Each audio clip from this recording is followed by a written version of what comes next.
Hey, Merry Christmas. Welcome back to this week's market update. And mortgage rates held this week, and which has been a growing trend that we've seen where rates will go up and then they'll go sideways and then they'll go down and then they'll go up and then sideways and down. So this was a sideways week.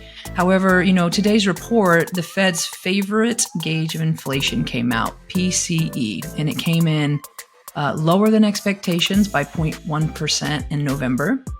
And year over year, it was at 2.6, which beat expectations of 2.8%. However, unfortunately, the mortgage market didn't really improve much, and that was held down by the durable goods orders. Now, those measure items that are goods that don't need to be purchased a lot, and every 3 years, such as like refrigerators, things like that.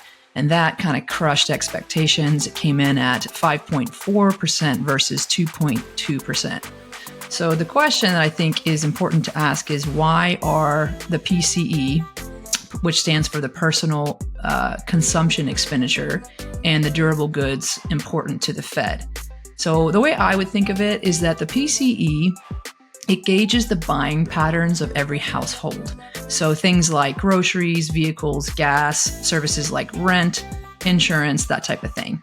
So when when household income is being spent on goods versus saving for the future, then that translates to the Fed as stronger GDP growth. So the Fed is trying to control spending by increasing interest rates to slow down which will basically tackle the inflation. Economists, they're keeping a close eye on the consumption of durable goods because it's an indicator of stronger economic strength, aka stronger GDP. Again, that means the Feds, can keep rates higher for longer so that we can keep inflation down.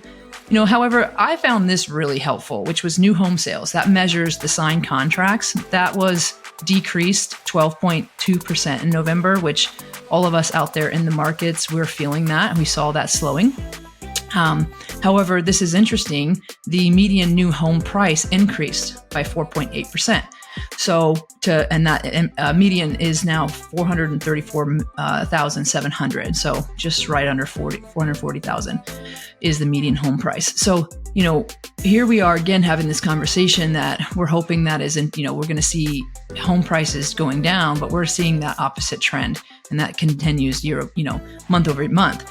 The 10-year is down to 3.83, which is where we started at the beginning of the year. So a lot of eyes are going to be watching the 10-year next week. And there's a lot of potential for some volatility because it's a holiday week. So there'll be a lot of people out. And the Fed is going to be selling the 2, 7, and 10-year notes to the tune of 155 billion, which is a lot. So if there's not a lot of interest in those notes, we're going to see a reaction to the mortgage rate. So I want to share my screen and kind of leave it there today with that sideways trend that I was talking about. So here we are. This is the 10-year Treasury. So you see, and I'll put this out to 6 months. Rates they go up and then they go sideways and they go down and then they go up and they go sideways and they go down. So here we are this month, we're seeing the rates going up and then they come down, sideways, up, down. And then here we are this week, sideways. So honestly, I think that, we're all really excited to see what happens. I think that the anticipation, the expectation in the market's really good that 2024 is going to be a good year. And I think that we're all in agreement with that. So, be sharing that with your clients. And, now is the time to buy before we start to see, too much demand, like I spoke about last week, which will increase the amount of offers in the market. So stay tuned for next week and, have a great Merry Christmas with all of your family, and back at you next week. Thanks so much.